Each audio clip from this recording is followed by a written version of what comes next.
Hello and welcome to the premiere edition of the Forever and a Day Aftershow here on JLJ Media. I am one of your hosts, James Lott Jr., and I'm joined by some folks that you may know or may not know. I don't know. You may know who they are. The one below me, but he's not below me, of course. He's the reason why I'm in the Aftershow world. Yes, 6 years ago, I had done Dish and Days with him, and he still does Dish and Days on their network, Dish and Days, so make sure you go and subscribe. Mr. Tony Moore. Hi, everybody. And 4 years ago on Super Bowl Sunday, James quit Dish and Days. The T is... I always get your props.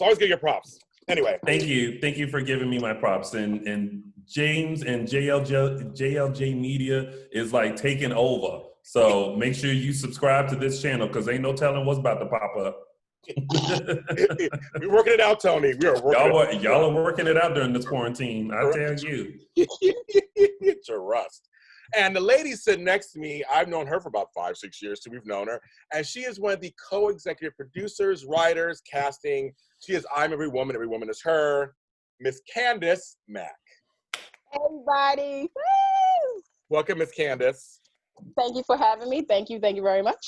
Now I'm going to do what Tony always says on his show, the church announcements really quick, because it's what we do. I'm stealing that from Tony. I love when he says that.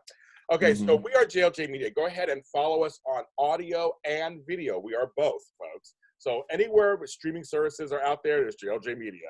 YouTube is JLJ Media. Facebook, Twitter, and Instagram, JLJ Media. If you can't remember that, I don't tell you, it's JLJ Media. Also today... What is it? I forgot. JLJ Media.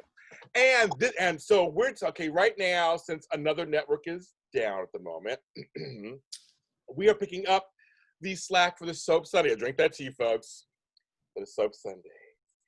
Here between myself and Dish and Day. So today, already out, is my interview with Brittany Sarpy. Yes, folks, she plays Elena on Young and the Restless. She is so wonderful. Tony did the Lay's commercial with her. I was just talking about that. I did. I was in the background, sitting at a table with my back turned so that I didn't get paid more money.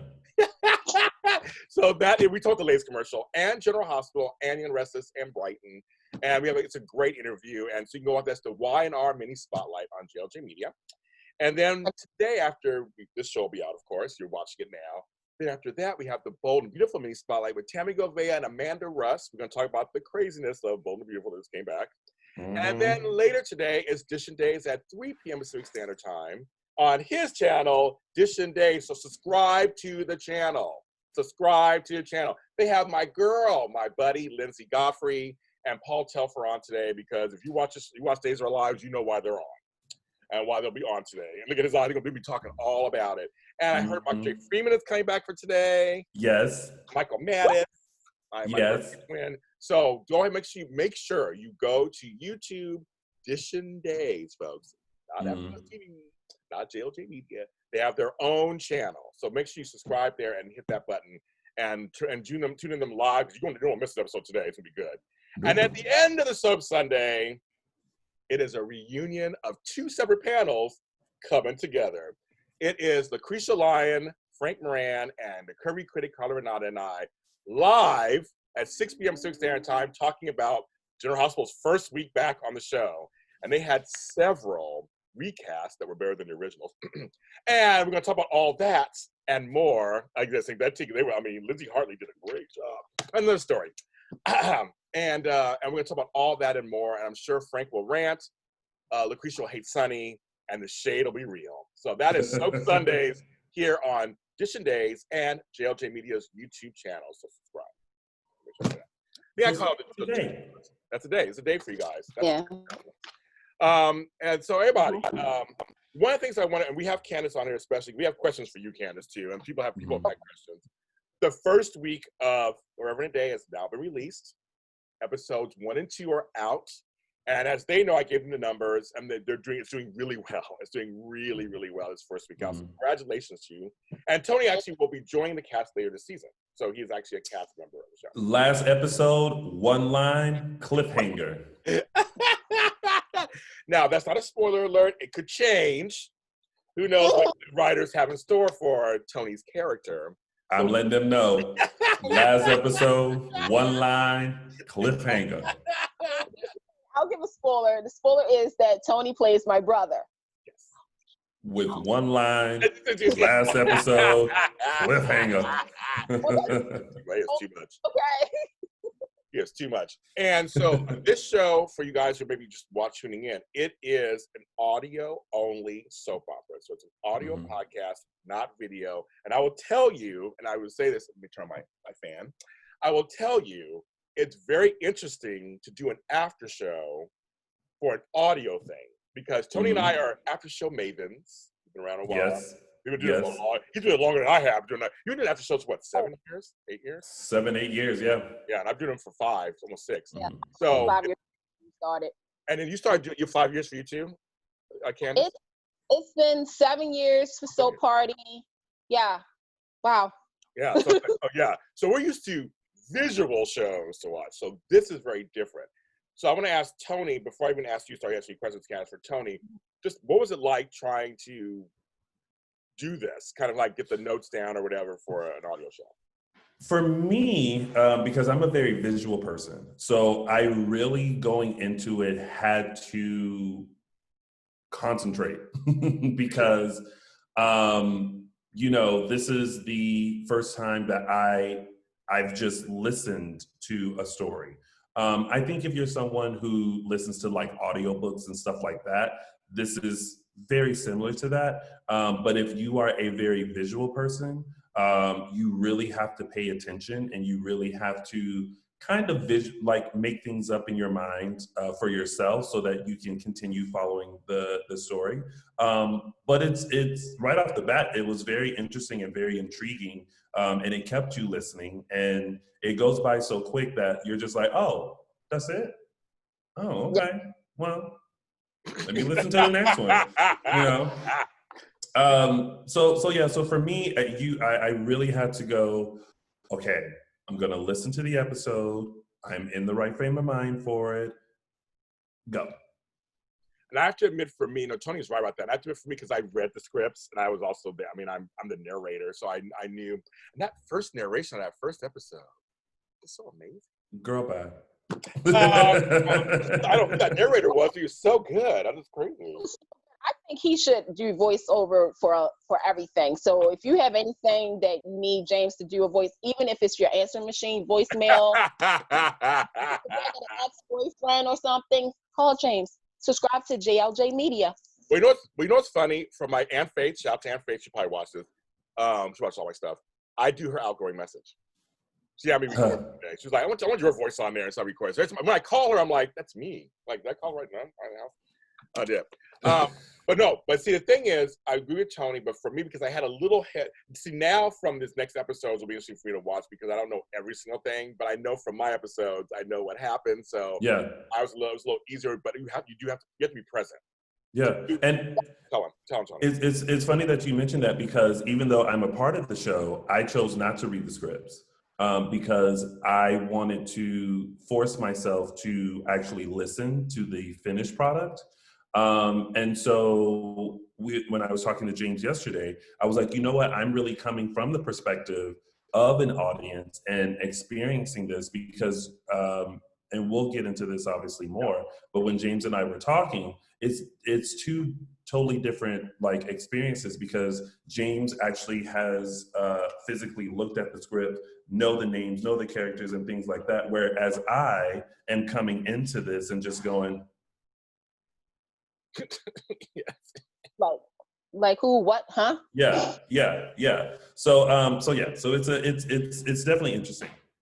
Candice, so for you, did you actually listen to them again, like when they came out, or did you already just kind of go by? Because you've been so much part of the process, but it looks like I'm on both sides. As I was listening as a listener, because I think it's important, especially in the position that I'm in, to feel, to interact, to get what the listeners are listening to.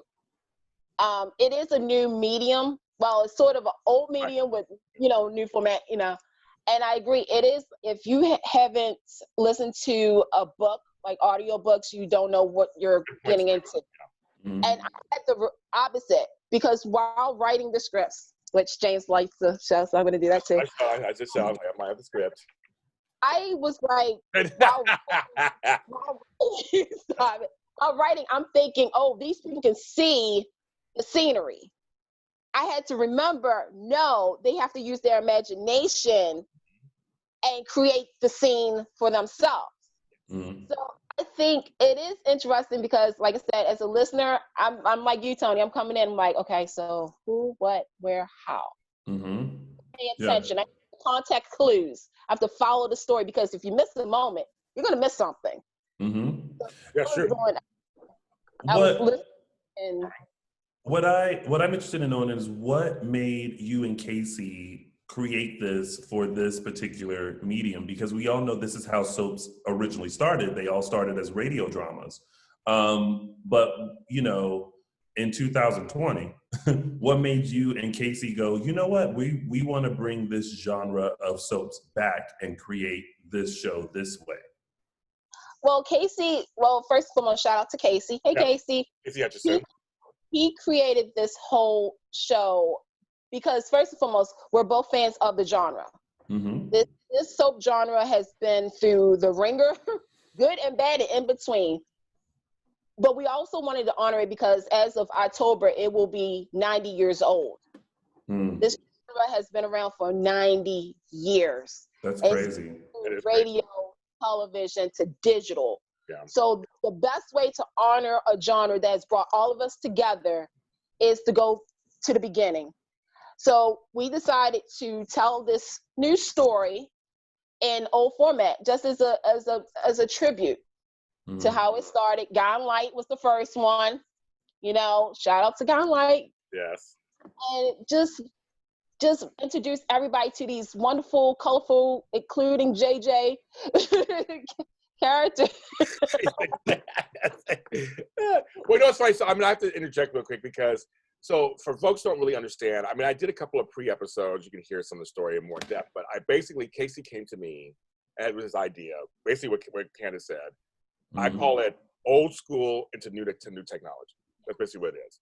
And Tony makes a good point. The audiobook thing made me go, oh, audiobooks. My mother loves audiobooks. People love, yeah. Our friend Marissa loves audiobooks. They listen to audiobooks when they're driving or this or on the gym or traveling. Like, that's an idea. I'm like, if we merge this together somehow. See, I listened to Serial.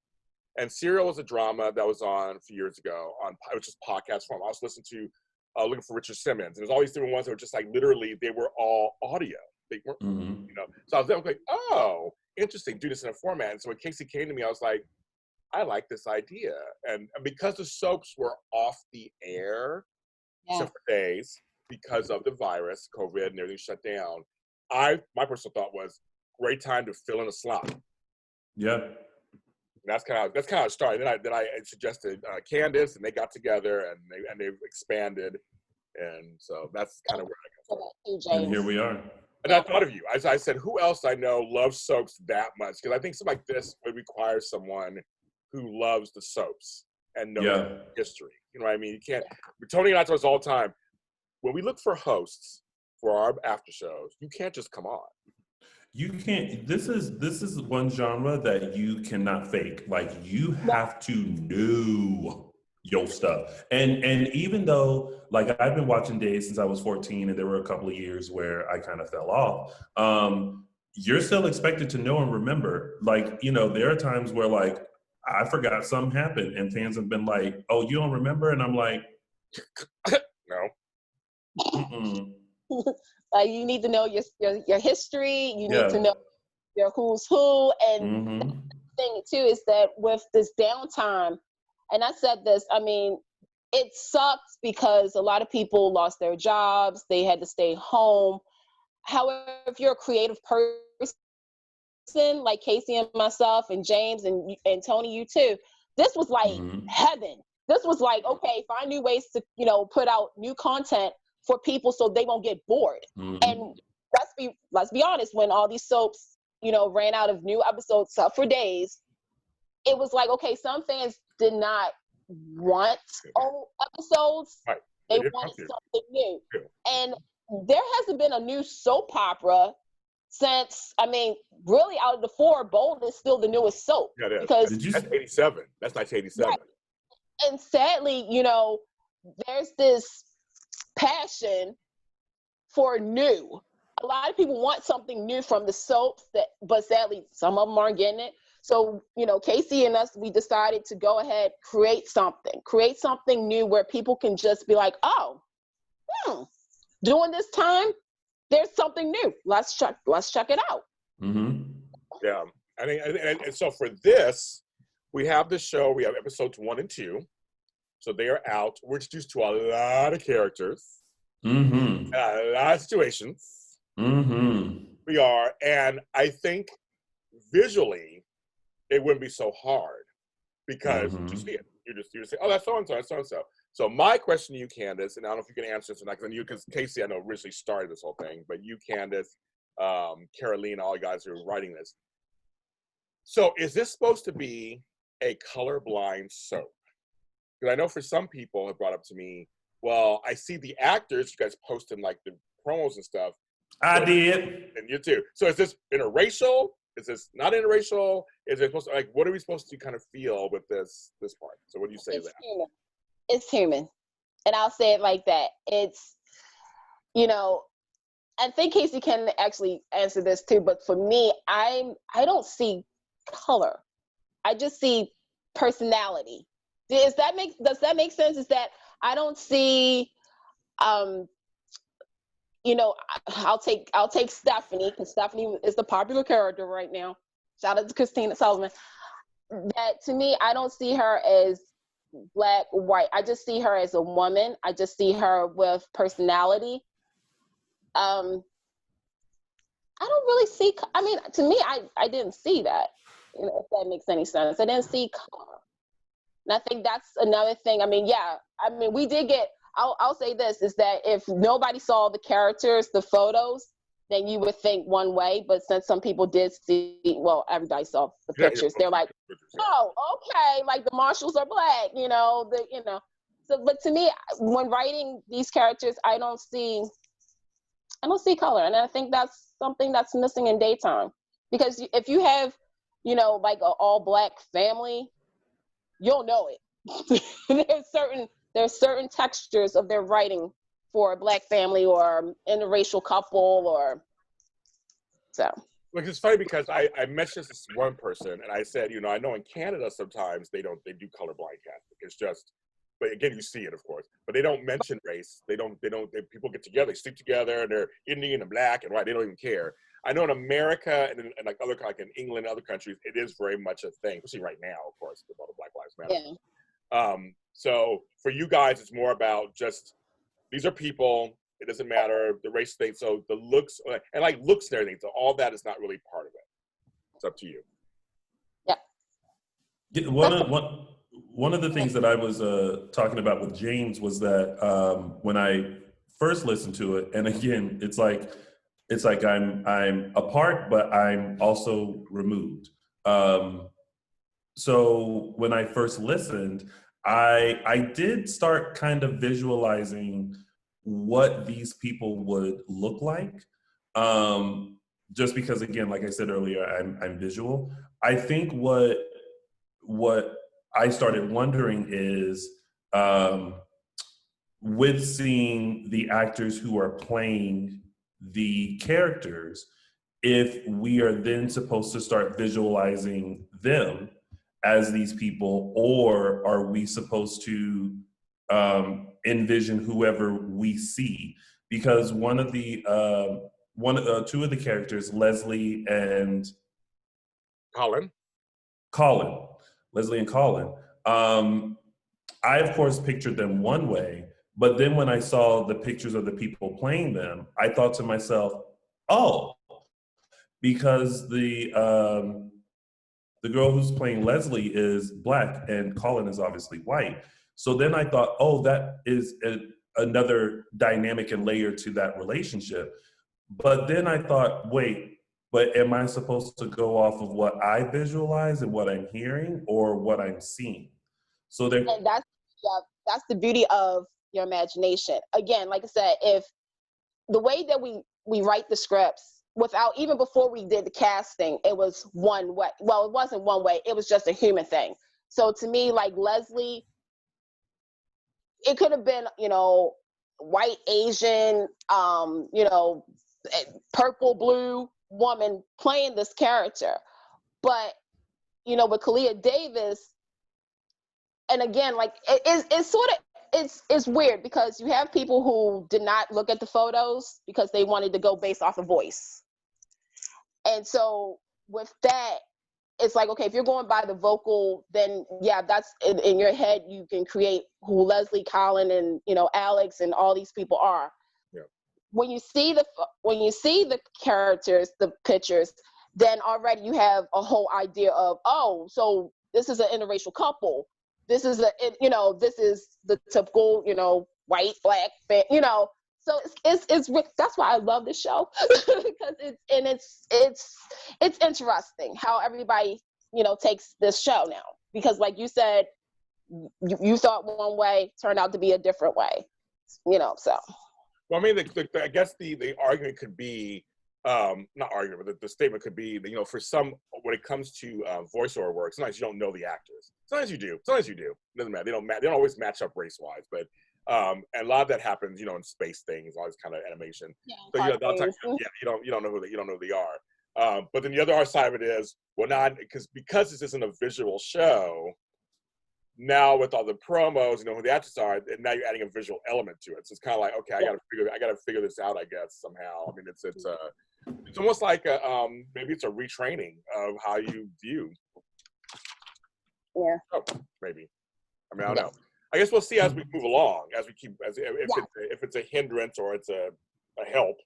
I don't know what the word to use, but I mean, we'll find out as it goes along and see how that goes. Because again, this is new territory, and it's new for me. I mean, a lot of times I don't know who's playing whom when I listen to things. So I don't know. But I guess it'll be interesting to see how this plays on our imaginations. But it could be, I guess, a learning point of like breaking down color barriers. Just like we're not talking about race. We're just like, that person is white, that person is black, or it doesn't, you know, maybe it doesn't matter, I guess. I don't know. But I think it's valid points that people have brought up a little bit. That's kind of like, okay. Because I mean, like, for example, like between Isaac and Elaine, they're friends. You know, Isaac Marshall runs the magnifier, and Elaine is part of this other's family, his political family, her and Gunnar. So it's like, but they're friends, and I felt chemistry between them. That's kind of like, that was the magic of, you know, Brandon Larkins and, you know. And Elizabeth, that's the acting. That's the chemistry with these actors. I'm just going to say it right now. I know every soap will say it, but Forever and a Day has the best cast. Well, of course, that's what we're talking about. I mean, because everybody, and here's what a lot of people don't know, the chemistry with the actors, when we're recording, we're such a tight-knit crew. And obviously, we're all going on to this adventure together. And everybody's bringing their A game and their experiences and making everybody comfortable. And I think that also shows, well, hopefully you guys can definitely hear it, is everybody's looking out for each other. We rehearse together. It's a tight knit, you know, except for that guy that plays JJ. I love him, but you know. Last episode, he's one line, cliffhanger. I like, you know, so it's funny, speaking of chemistry, we learn, you know, the kids, Collin and Caitlin. Collin returns back to Augustus, Illinois, which is where the show is held, in Augustus, Illinois, in the Midwest. Collin returns, and it's funny because we know Lucretia, who plays Caitlin. I love her voice. Her voice is very distinctive, first of all, so I love her voice. It's very distinctive. Tony can vouch for that too. But I like her and Collin as brother and sister, and you see that in both episodes. You see that in later episodes, which I know later episodes. I like that you guys really are building this kind of. I got a sense that these first 2 episodes that they are close brother and sister. Yeah. Yeah, they are. Tony, did you feel that way too? Oh yeah, no, I definitely like the relationship between Collin and Caitlin, and I like the fact that it was centered around Collin's return, because you then kind of, you know, as they're setting up and you're hearing that he's coming back, you start wondering, like, what is his deal? What's happening? And then you find out that he was left at the altar and just like had to get away for 3 months. So you already kind of have a feel for him, and now a curiosity as to what happened, especially hearing that he was left up at the altar by Leslie, who went back to her ex and has a kid with the ex, right? With Alex. So it's kind of like this like intriguing story of like, first of all, the fact that Collin was able to handle that, kudos. And I think automatically we're already Team Collin. But we want to know more about this story. We want to know, what was the struggle back and forth between Collin and Leslie? What made her go back to Alex? Because we know that there's stuff. So it'll be interesting to unfold that. But going back, yes, the relationship between Collin and his sister, Caitlin, is obviously very there and very strong. And so I like that relationship because you can tell that they're very close. Go ahead, Candice. I was gonna say that was one of the things that we wanted to make sure that we got across is that Collin and Caitlin, they also are individuals. They do have their own lives, but at the same time, they look out for each other. And not a lot of siblings can say that, but they're also best friends. Yeah. And the fact they, right now their father is doing the political thing, but they look out for each other. And obviously there's some more stuff going on behind closed doors, quote unquote. But we really wanted to, and Quinn and LaQuisha, who plays Collin and Caitlin, you would think they're related. They're good. They are. They're really good. So I'm glad we got across for you guys. And I want to piggyback off of Tony because we were just going into because the big storyline, one of the big storylines is Leslie, Alex, and Collin. And Leslie and Alex are completely in love. Obviously, they're like completely in love. But I wrote down for episode 2, why is Leslie pushing so hard to be friends with Collin? Like Tony just said, there's something going on. Like there's something like she was just like, why? I went back to ask me to marry him, so I said sure. It's like, okay, girl, but we're gonna be friends. I'm gonna visit him. And then I was like, I wrote this down too. I wrote this down too. I was like, I'm a little scared for Alex because homegirl, the mother's like, I really want them together. And I was just hoping that, my child and their child would be together. I'm like, she's kind of pushing a little hard too for them to be together. I was like, poor Alex, maybe I need to watch his back. Go ahead, Tony. Well, I kind of feel like Leslie is a little selfish in that there's a part of her that needs to be able to fully move on from what she did with Collin. So she needs Collin's, I'm fine, you're fine, take care. And so that's why she's pushing so hard, in my opinion, is because now she needs that forgiveness. Because she can't move on fully with her relationship with Alex until she knows that Collin is okay. Collin is over, the situation of what happened. He hears that she's sorry and that she receives his forgiveness. And once that happens, then she can be like, cute. All right, I can be cordial with you and everything like that. But right now, Collin isn't having it. Collin is like, I just got back in town. You completely wrecked me, which is why I had to go away for the past 3 months. And so it's just kind of like, right now, I don't want to see you. I don't want to talk to you. I need to continue to figure this out. So therefore, you're not going to get my forgiveness. I'm not going to accept your sorry. I need you to leave me be for a second. And Leslie's just very like, but come on, let's have this. Let's hash this out. Let's just get this stuff away. And it's like, no, girl, you can't have that. No. He's like, no. And it's funny when she even mentions Emma Jansen. Jansen will be coming up soon. I'm like, how can you mention to people what he did over there? Like, okay, you mentioned to people. Like, she was digging in. She's so nosy. I mean, I can't look, and I'm one of the writers, so I was like this because we've all had that ex that when they hear that you're quote unquote like if the ex has moved on, they still want to pry in your business, which is like, okay, we're done. Bye. See ya. You don't have to be all in my, you don't have to worry about who I'm sleeping with. Worry about that your person is not sleeping with somebody else while you're in the relationship. So with Collin, so to me, with Leslie, and like I said, I listened to the show, and I, even as a listener, I'm like this, Leslie, seriously, you need to chill, girl. Like, let it go. Let it go. As a writer, I'm like, well, she's trying to get that safe comfort, that blessing. No, he's right. Quote. He's right. No, he's right. Like you said, and to me, Collin is like, okay, don't worry about it. He's like, no, bitch. I'm Right. hurt by you. I just got back into town. Leave me the F alone.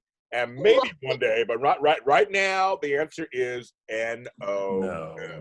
He's still hurt too, but he's not going to show it in front of. I mean, come on now. Do you want to show your emotions? No, but he's been saying to her like, I don't want to talk to you. Leave me alone. And she's going to the house. She did all this stuff. Respect me enough that first and foremost, I already said my people don't want to look. I literally just got back in town. Like, let me enjoy my cup of coffee with some scotch, and we'll talk later. But it's like, but I want to know. Like, keep pushing my buttons, and you're going to set me off. Leave it alone, Leslie. See, look, I'm talking like a fan. I forget sometimes. All right, so like, that's what the show is for. We're talking like fans. That's the point. Right. Like fans, and that's the whole point we gotta get upset about. So that's going on. We have the foundation for that. I think that's very solid. I think we all kind of get what's going on with those three and like what's going on. And that Elaine is all about her, them getting together too. As I said, better watch out, see what she's gonna do. But Caitlin has something going on too on her own little side with Lakin. yeah. I told you, I got, as a narrator, I'm like, Caitlin, Lakin, Caitlin. My mouth tongue twister when you put them in these scenes together. I'm like Lakin, Caitlin, Collin, Lakin. I'm like, oh my God. So as a narrator, it does drive you a little crazy. But Lake and Caitlin. It's like a little much for me. But so there's some lesbianic action going on. Some secret lesbianic action. Yes. So down low, because literally. Yeah, down low.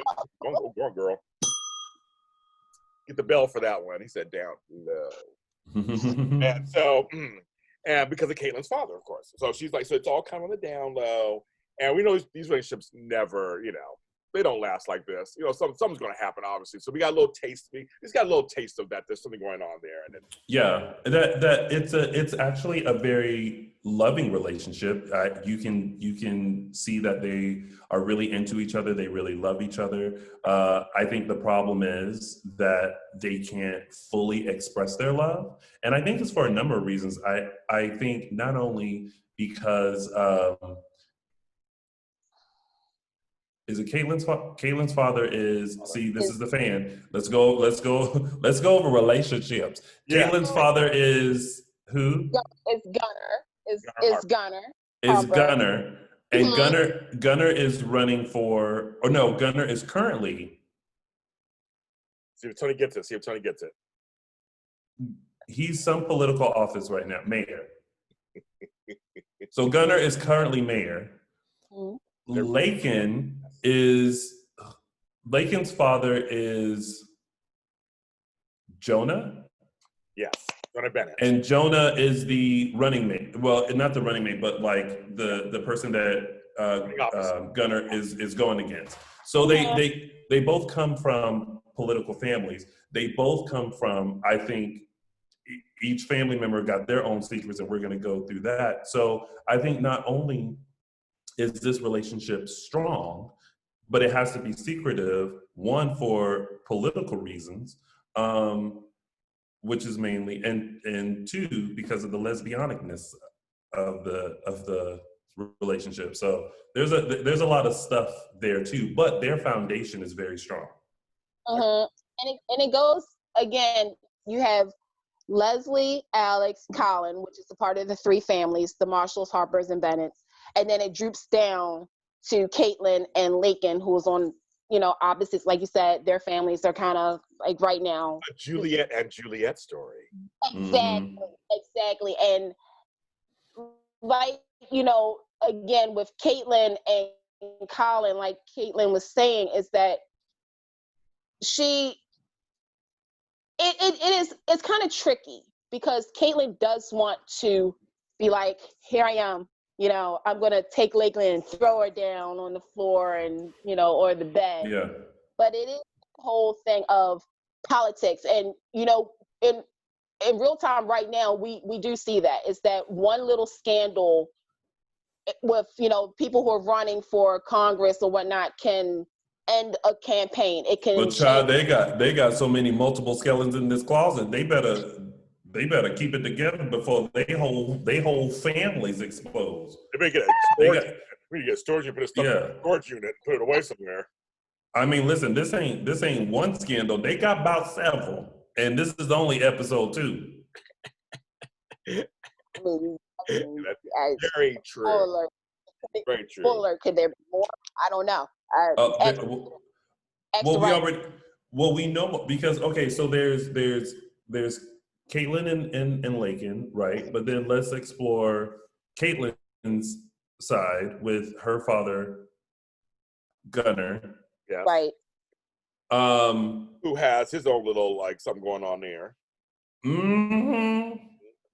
Yeah, Gunner and Elaine are married, of course. They're the Harpers, and they're married. And yeah, such a nice family. Just so prestige and so glamorous.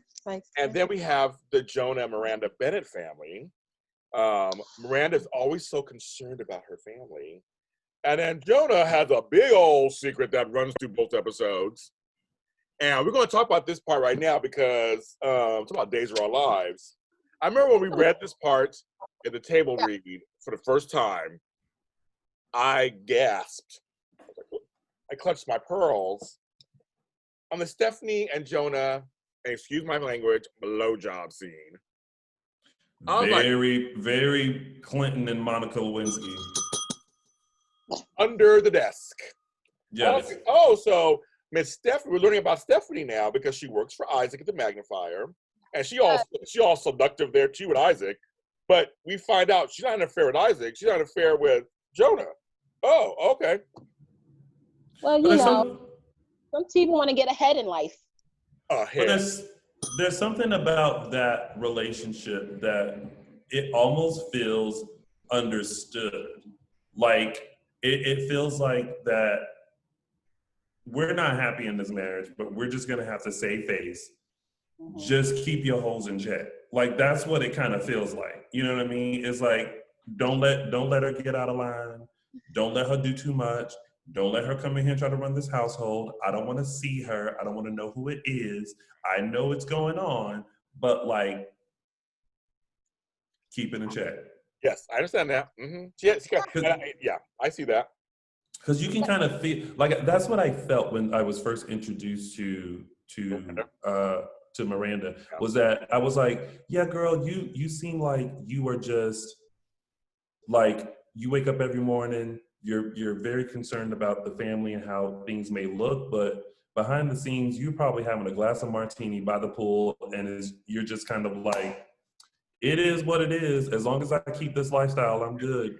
Yeah, Miranda is one of those characters that I would say just stay tuned because, woo, she's something else. But let me just say, this whole Jonah and Stephanie, first and foremost, I find it funny that aired the same day as Days of Our Lives with their scene.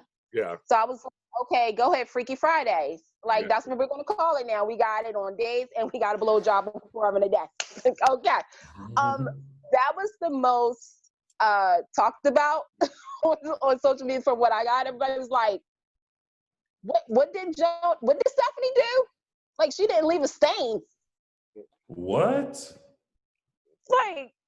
And she's good, and like Stephanie said, she is good at what she does. So I felt like, first and foremost, that scene, like James said, when we was in recording and that scene came up, I think all of us was just kind of doing luckily nobody saw. I messed up my narration.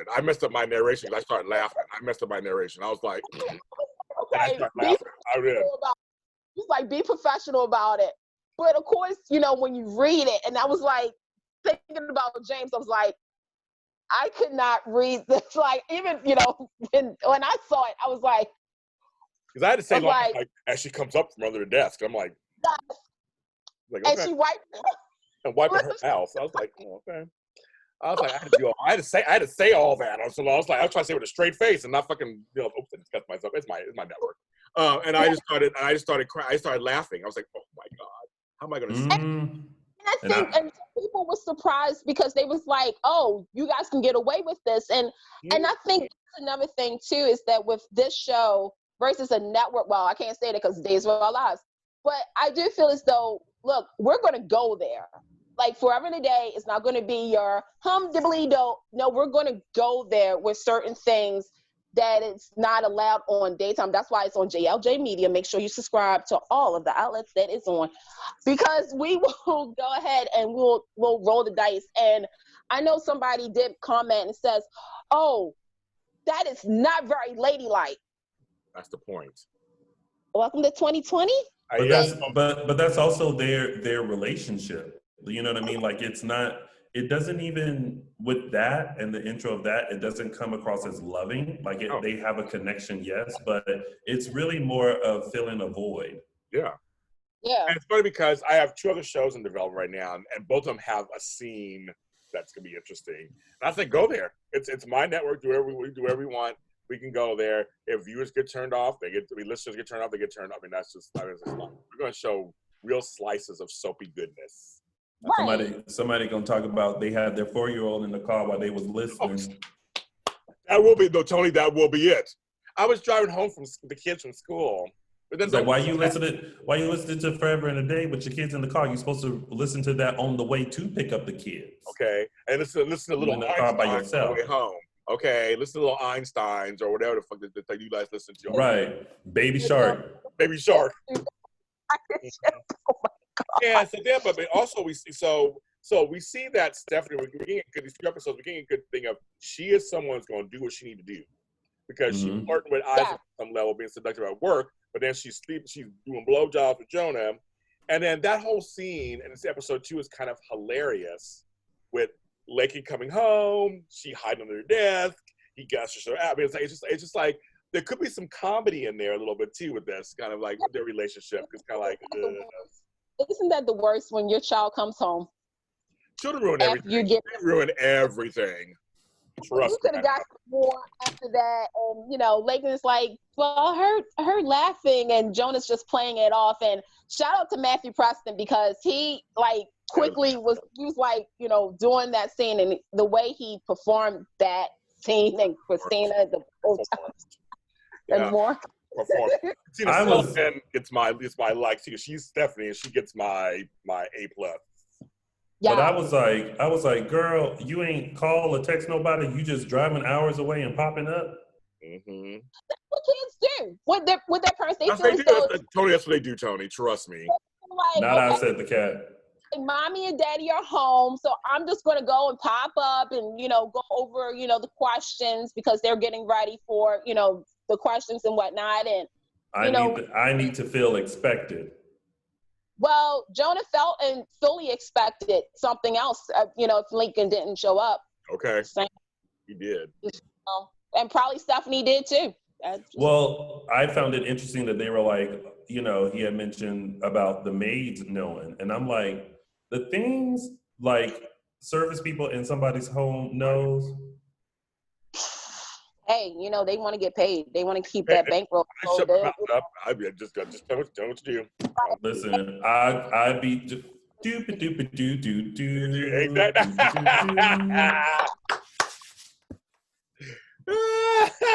I'm just cleaning. I'm just dusting this little area over here. I'm just backing it. Long as that check comes in real nice. Okay, I just my direct deposit. I'm good to go. That's all. I mean, that's all I'm good to go about. The last little thing we have is basically Isaac Marshall, who runs the magnifier. Brandon plays him great. We love Brandon Larkins. He had a late wife named Dolores, so that kind of comes up both episodes. We're getting a little sense of that he's on his own. But again, him and Elaine have this. They're friends, and they're friends with Gunnar and all this stuff. It's a whole thing going on there, but there's something to this story, because when I was listening, I was like, this is nice that you're very concerned. But what's her name? Elaine. Yeah. I'm like, you're a little too concerned. Like, I felt the chemistry between them. Oh yeah. But I felt like they were doing it properly. Like, they're trying to make sure that things are in the clear. Like, they feel bad about the death of Dolores. However, like, there's this maybe unspoken, undeniable connection that they have. But what I'm curious about, I don't know no doctor that's gonna check up on you every year was that about some surgery. Let me tell you, I had my wisdom teeth taken out. I ain't seen that doctor since I left that day. Wisdom teeth. Okay, He asked about how my teeth doing. He asked how I've been healing. He ain't called and checked. He even say, come in and let me just check on you, make sure you're doing all right. Tony and I both had root canals last year. I ain't heard from that doctor. Really? Not a one. I didn't care about you guys at all. I haven't heard from him either. You're right, Tony. My root canal, my endodontist didn't call me later. It's like a year later. How you doing? He sure did not. And that endodontist was all up in my mouth. Well, here's the thing. So what? I can't with y'all. And got the disrespect to not call me the next day. It's disrespect. And that you need to talk to them about after the show. I love it. Disrespectful. It's disrespectful is what it is. And furthermore, I had several visits before this final root canal happened. Several. And do you think that man called me to ask me how my teethuses are doing? Not a bit. And you digging all up in my mouth. Oh my God. The disrespect, sir. And you got this man who did this surgery checking up on him every year. The woman gone. Well, it's hard for, a doctor to lose a patient. You think all doctors checking up on these families that done got lost? Done got lost. So you got to stretch your belief a little bit. The thing is that with Isaac, it goes to kind of the root of the show with Leslie, Collin, and Alex. Leslie being Isaac's daughter, Collin being Elaine's son. So of course, there's that trauma, well, not trauma, but the fact that, Elaine and Isaac, they've been in each other's lives for years. They were all friends with Dolores, who passed away. And, they just want to check up on each other. And, there's, won't stop it. There's some other things that may happen down the line that is going to, obviously, they're still going to be, regardless, even with Gunner, the magazine, Leslie, Collin, they're such a part. We all have friends like that from school that has been a part of our lives and that we, check in on. And that's don't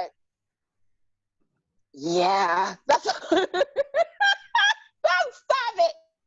But I do know, and I will say this, I do know of some doctors, not all doctors, that will check in on people, especially if it was a death of a parent. Like I can actually say that because one of the doctors that tried to save my mom, they still check in just to make sure I'm sane, which I'm not, but just kind of, but you have some good doctors and dentists and dentists. That's right, kids. So there's some good ones, and they might not talk to you, but that when you see them, they'll say, "Well, how are you feeling?" Oh my God. Well, listen, if you want to keep in touch with people, you add them to the Christmas card list and keep it pushing. You don't get a Christmas card from them? I said you add them to the Christmas card and you keep it pushing. But you're not about to get a call from me on the anniversary of the day that whoever I operated on passed away so that I can check. No, Barbara, Tony. Some that watch. Mark my words. That doctor gonna come up with something else. Watch. Is this the time for me to plug something? Not at all. My book, The Pill, The Doctor's my book. That's right. Oh, that wormed into each other. We took this. Side note, The Pill Part 5 is out now everywhere on Amazon.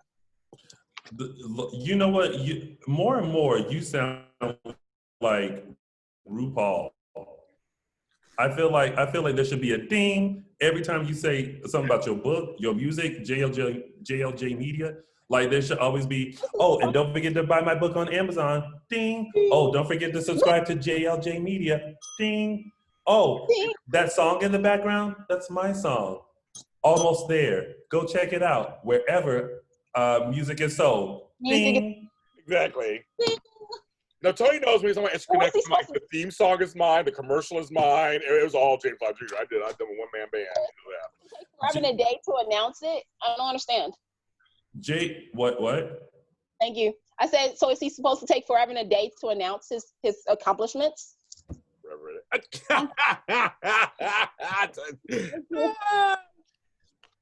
Yeah. So the end of the episode 2 ends with Jonah coming in, asking Isaac for like equal time or whatever, and then Isaac is Gunner's best friend, and Isaac reveals through some email shenanigans that he knows he's having an affair with his assistant Stephanie.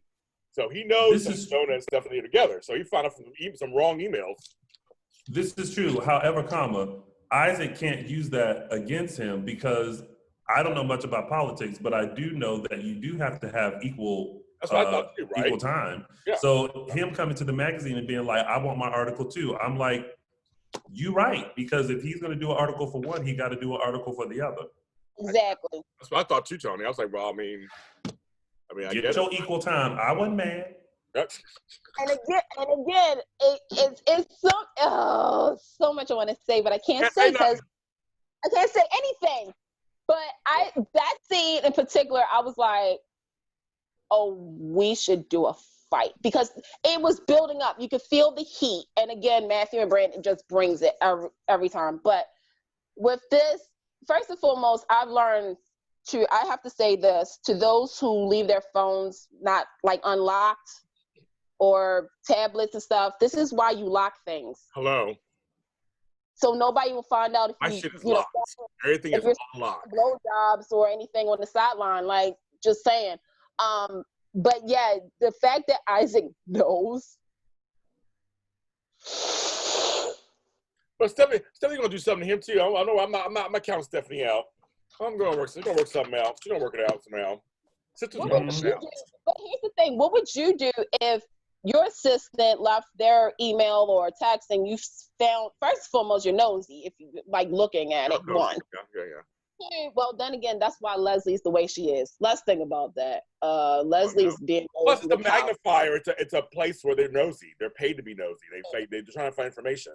So yeah, I'd be nosy. I'd look. I should have sitting right in front of me. Let me tell you something. You work there. You better keep your personal and your business, and the two should not mix.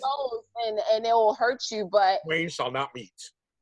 Right, but what would you do if you're Isaac? Like, how would you handle that? If I hold on to it for a while. It's information. I mean, I may be able to use it somewhere. I hold on to it. I wouldn't get my cards all out and say it. I'll be collector. Yeah, you become the tea collector. Thank you, tea collector. That's what I would just hold on to it, and at some point, I wouldn't have even said I know. Same here. I wouldn't either. What would you do if you're Jonah? Because now now that Isaac knows, it's like, what does Jonah do? Does he go act ahead? Right? Yeah. Yeah, it's like kind of one of those like. Definitely for your services, they're no longer needed. Thank you. KIC, keep it cute. Keep it cute. That's right, man. I'm with Tony on that one. He know that now we all know. So now we need to nip that in the bud, as you say. Yeah, because that is like, again, one of the worst. Like, especially if you're running for something and a secret is exposed or somebody knows, you're kind of caught. You're like, what? Okay, what do I do now? Like, somebody who has more quote unquote power could expose the secret and not only that, but you got now that Isaac knows, again, everybody's quote unquote friends. So you're kind of, that's all you're saying. Sounds like an entanglement to me. Entanglement, that's right. My favorite word this year, entanglement. I know somebody said that on Twitter. I was like, oh. And we're going to leave it at that, folks. We can't go on forever. So, folks, that was your first ever premiere of the Forever a Day Aftershow with James Lott Jr. and Tony Moore, bringing it to you on Sundays. Candice Mac, thanks for being on the show. Of course, thank you. Not a problem. Oh, Candice, tell them where they can find Forever a Day because you're so good at this. Okay, so you guys, if you want to catch all the latest drama that's going on with Augusta, Illinois, check us out Monday and Fridays. Let me repeat that. Monday and Fridays at 3 p.m. Eastern, 2 Central, 12 Pacific on JLJ Media and other media platforms. You can also find us on our website at FAADseries.com. Got that? Okay. You can find us on FAAD Podcast at Twitter and on an Instagram page. And we're also going to be doing Instagram takeover. So stay tuned for that. Also, you can find us on Facebook at Forever and a Day Podcast. Oh, you can find us pretty much everywhere. For Forever and a Day. And Tony Moore, Lounging with Tony, Edition Day. Somebody can find your goodies. Well, you guys can find me on all social media platforms at Lounging with Tony. And if you are a lover of soaps, as probably you are because you're watching this, you can find me every Sunday at 3 p.m. Pacific Time, 6 p.m. Eastern Standard Time, where I'm dishing all the days, a full recap of NBC's soap opera Days of Our Lives. And you can find all those platforms on Instagram, Facebook, Dishin Days, Twitter, _Dishin Days, and of course, the YouTube's Dishin Days. You got it. And you can find me where all James Lott Juniors are sold. Let me do my outro for my reel. I just always say for my reel. That was always our joke the first year of Dishin Days. Everything was for his reel. They always got messed up. You can find me, you can drink that tea, folks, and my books. You can find me where all James Lott Jr. is sold at James Lott Jr. and all social media platforms. All my books are at Amazon.com, including the one that she's showing. If you're listening to this, she's showing a book called The Pill Part 1. Part 5 is out today, and Part 6 is coming out in 3 weeks. So just get ready for that. And there will be a Forever and a Day book spinoff series. And the first book is about the Tasty Bean Cafe. And you might recognize some of your stars from the show in the book. And that's coming out in 2 weeks also on JLJ Media. My latest single, My Opinion is the Only Opinion, is my song To the Haters. And it's out on every streaming service you can think of when it comes to music. And I think after Forever and a Day podcast, it's on all streaming services on JLJ Media. I have a lot of stuff coming out every day on JLJ Media on Facebook, Twitter, and on Instagram. It's JLJ Media. I post actually every day the list of what shows are coming out every single day. And again, Soap Sundays, watch Dishin Days, watch Forever and a Day, watch all the shows. We love you, and we'll see you next time. Bye. Bye, y'all.